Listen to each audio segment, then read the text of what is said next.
School कॉलेजों में चले जाओ तो लड़के लड़कियां आपस में बातचीत करते मिल जाए, तेरी किसके साथ सेटिंग चल रही है। अब हमारे पास एक ऐसा कवि है जो बस माइक पे खड़ा हो जाए भीड़ हंसना चालू, और ये जादू मैंने पिछले 20 साल से देख रहा हूं। हम जब शिकवाबाद पढ़ते थे तो टूंडला अखबारों में अक्सर लटूरी लठ ने यहाँ धुआं काटा, लटूरी लठ ने वहां धुआं काटा। आज लटूरी लठ एकारीपुरा में आए। देखना यह है कि आज कितना धुआं कटता है। इतना बढ़िया कवि ऐसी ऐसी चीजों से हास्य निकालते हैं जो हम लोग सोच नहीं सकते। बहुत बड़ी भूमिका इनके लिए कोई बनाने की जरूरत नहीं है। जैसे हम सबका एक परिवार होता है, लटूरी का भी एक परिवार है, लठ परिवार। किस तरह से उसमें नामकरण संस्कार हुए, क्या क्या हुआ, पूरे आनंद के साथ भाई लटूरी को सुनिए। हिंदुस्तान के एक ऐसे कवि हैं ये कि इनका किसी कवि सम्मेलन में पहुंचना ही उस कवि सम्मेलन की सुपरहिट होने की गारंटी होती है। आज वो हमारे निवेदन पर हमारे गांव आ गए हैं। मैं तहे दिल से उनका अभिनंदन करता हूं, स्वागत करता हूं, और ये माइक उनको सौंपता हूं। जितनी देर चाहें वो लठ बजाएं, जोरदार तालियां बजाकर लटूरी लठ को आमंत्रित करें। मेरे खड़े होते ही ऐसे शांत हो गए हो जैसे मुझे श्रद्धांजलि देने के लिए बैठे हुए हैं। बस मेरे बाल बच्चे इसी से पल जाएंगे। आप हंसते रहें, खिलखिलाते रहें। हंसना केवल आदमी के हिस्से में आया है। आदमी और जानवर में छोटा सा अंतर है। आदमी हंस सकता है, किसी गधे को आपने कभी हंसते हुए नहीं देखा होगा। ये बात अलग है कि अगर कोई हंसी की बात हो और उसे सुनकर कोई गधा हंस रहा हो तो समझ लो कि उसमें आदमी होने के लक्षण पैदा हो रहे हैं। वाह, हंसी की बात हो और उसे सुनकर गधा हंस रहा हो तो समझ लो उसमें आदमी होने के लक्षण पैदा हो रहे हैं। और हंसने की बात हो और आदमी होकर हंस नहीं रहा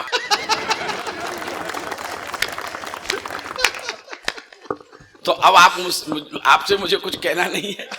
आप बहुत समझदार हैं। बस मैं तो आपसे प्रार्थना करता हूं कि मेरी बातें सुनकर आप हंसते रहें, खिलखिलाते रहें, तो मेरे बाल बच्चे पल जाएंगे। बाबूजी आ जाइए, हमने ही कार्यक्रम जल्दी शुरू कर दिया था, आप ठीक समय पर आए हैं। हाँ, बैठ जाइए, बैठ जाओ। भगवान ने तुम्हें चलने के लिए पैर दिए हैं, खाने के लिए मुंह दिया है, तो बैठने के लिए कुछ न कुछ तो दिया ही है। हाँ, उसका भी प्रयोग करना चाहिए। वरना विज्ञान में डार्विन के सिद्धांत में हमने पढ़ा है कि हम शरीर के जिस अंग का प्रयोग नहीं करते वो धीरे धीरे लुप्त हो जाता है, तो उसकी भी रक्षा करो। एक बार जोरदार तालियां बजाओ।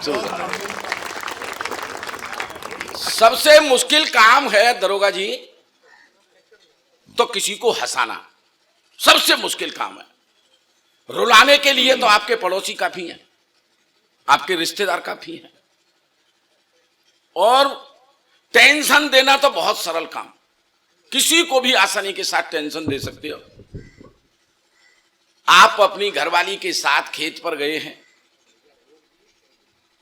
पड़ोस के गांव का कोई जवान लड़का आए और आपकी घरवाली को नमस्ते कर जाए और चला जाए, बस हो गया दिन भर का टेंशन।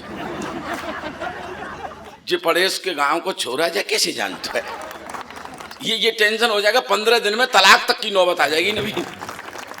तो टेंशन देना तो बहुत आसान काम है, हंसाना किसी को मुश्किल का काम है। मैं एक शादी देख रहा था, घोड़ी पर दूल्हा बैठा हुआ था। आपने भी घोड़ी पर दूल्हों को बैठे देखा होगा, ऐसे बैठते अकड़ करके, ऐसे अकड़ के। अच्छा, घोड़ी पे बैठा ही ऐसे जाता है लगाम लेके टक टक टक टक करके। लेकिन वो जो दूल्हा घोड़ी पे बैठा था ऐसे बैठा, ऐसे तिरछा होके। लड़की की मां ने देखा कि लड़का तो कुबड़ा है, ऐसे बैठा कुबड़ा है, तो अपने पति को बुला करके कहा कि तुमने मेरी मुलमलासी लड़की के लिए ये कैसा लड़का ढूंढा है, कुबड़ा, इसके साथ मैं अपनी लड़की की शादी नहीं करूंगी। केवल ठाके की खोज है, बात आप तक पहुंच जाए तो मुझे शुरू करना। ऐसे बैठा तो लड़की की मां ने कहा कि ये लड़का कुबड़ा है, मैं इसके साथ अपनी लड़की की शादी नहीं करूंगी।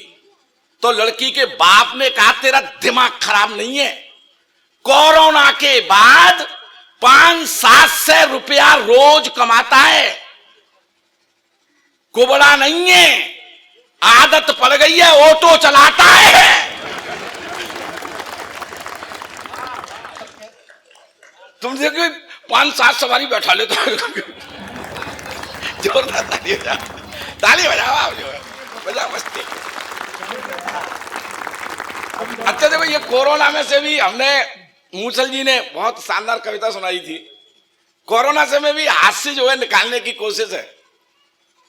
कोरोना की अगर तुम्हें जांच करानी हो तो मैं बहुत सरल तरीका आपको बता देता हूं, जिसमें आपका एक भी पैसा नहीं लगेगा और समय तो 1 सेकंड भी नहीं लगेगा, बस 1-2 सेकंड लगेंगे और आपकी कोरोना की जांच हो जाएगी। बस मेरा फॉर्मूला मान लो। जब भी तुम्हें ऐसा शक हो कि हमें कोरोना हो गया है, जांच करानी है, तो किसी भी अस्पताल में चले जाओ और देखो डॉक्टर कहां बैठो है। डॉक्टर है, देखो 3-4 बार छींको, 2 बार खांसे आओ और लौटे आओ।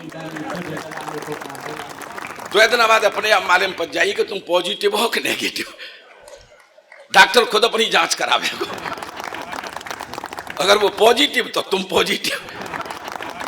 सर फॉर्मूला ठीक है तो जोरदार ताली बजाओ। ऐसे फॉर्मूले मैं ही निकाल के दे सकता हूं आपको। तो ये फॉर्मूले, इसी तरह की मैं कविताएं आपको सुनाऊंगा।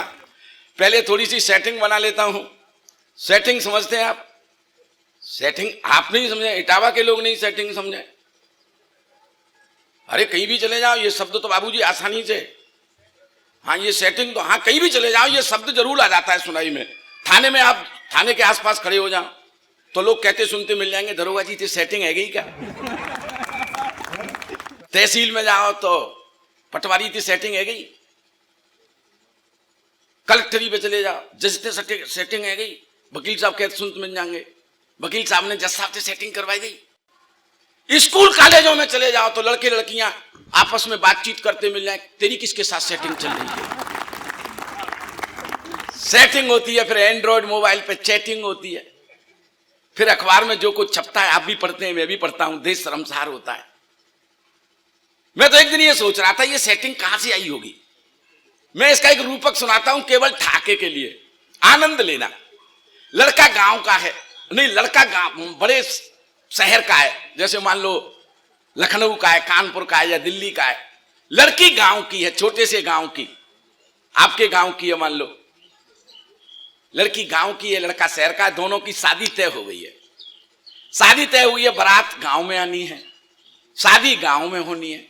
शादी होती है तो आप लोग दृश्य देखते हैं, हवन होता है, धूप डाली जाती है, घी डाला जाता है, दोनों तरफ से पंडित जी बैठे होते हैं, लड़के की तरफ से भी लड़की की तरफ से भी शादी के मंत्र पढ़ते हैं, हवन करते हैं, धूप डाला जाता है, घी डाला जाता है।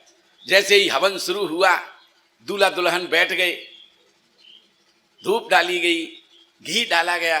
जैसे ही घी डाला गया, गांव का शुद्ध देसी घी, उसकी खुशबू से जो शहर से पंडित जी आए उनका दिमाग खराब। इतना खुशबू वाला, इतना अच्छा घी काफी दिन से खाया नहीं, बिना मिलावट का खाया क्या, देखा तक नहीं। इसमें से कुछ घी मिल जाए तो आनंद आ जाए। दिमाग में घी चल रहा और इधर फेरों के मंत्र शुरू हो गए। ओम गणपते गुंतारम गजाननम यजामहे पोष्टे वरदानम, घी छोरो घी छोरो घी छोरो। अब लड़की वाले पंडित जी थोड़ा ऊंचा सुने तो छोरो का मतलब समझे चोरो, यानी चुराओ। तो जो मंत्र लड़के वाला पढ़ेगा बाबूजी, अगर आपने ध्यान दिया हो तो लड़की वाला वही मंत्र पढ़ता है, आपने देखा होगा। तो इधर लड़की वाले पंडित जी भी शुरू हो गए, आप हंसने के लिए तैयार रहना। लड़की वाले पंडित जी भी शुरू हो गए। ओम गणपते गंतारम गजाननम यजामहे पोष्टे वरदानम, घी काये में चुराऊं, काये में चुराऊं, काये में चुराऊं, कैसे चुराऊं। अब जेब में तो चुराया नहीं जा सकता, तो उसने लगातार दांव लगते ही उपाय बता दिया। ओम भूर्वा स्वाहा साबे तोरा बारेण्यम, कुल्लड़ में चुरा ले, कुल्लड़ में चुरा ले, कुल्लड़ में चुरा ले। और 2-3 कुल्लड़ घी चुरा चुरा के वहीं उसने रख लिया दुल्हन की ओट में। और बैठी बैठी वहां घूंघट की ओट में थे नाइन सब देख रही। नाइन तो जानते ही होंगे आप, वाइफ ऑफ नाउ।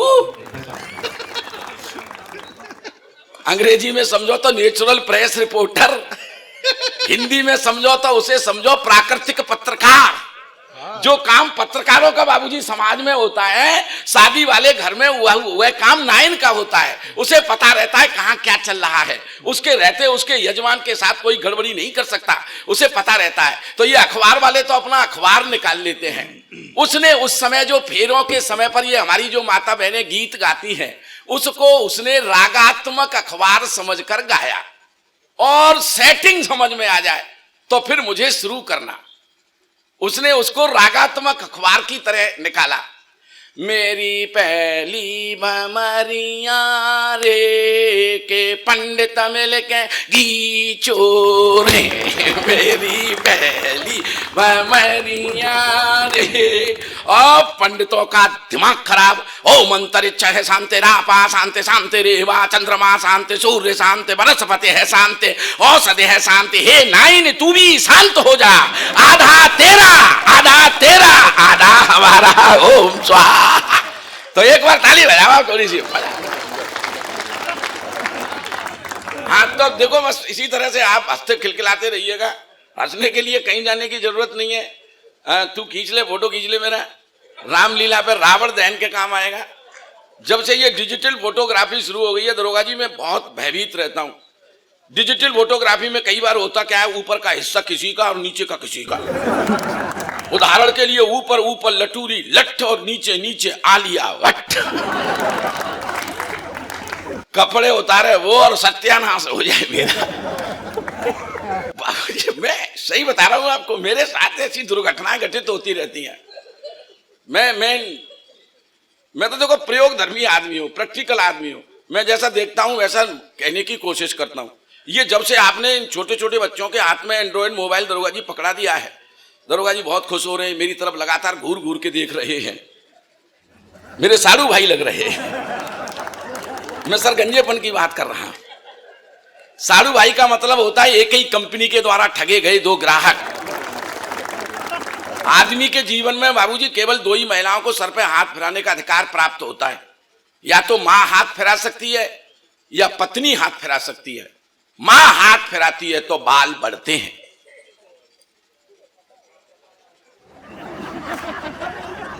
आप बहुत समझदार हैं। मां हाथ फिराती है तो बाल बढ़ते हैं, पत्नी फिराती है तो मामला ऐसा हो जाता है। और इधर दरोगा जी को देखकर ऐसा लग रहा है जैसे पूरे मोहल्ले ने फिरा दिया होगा।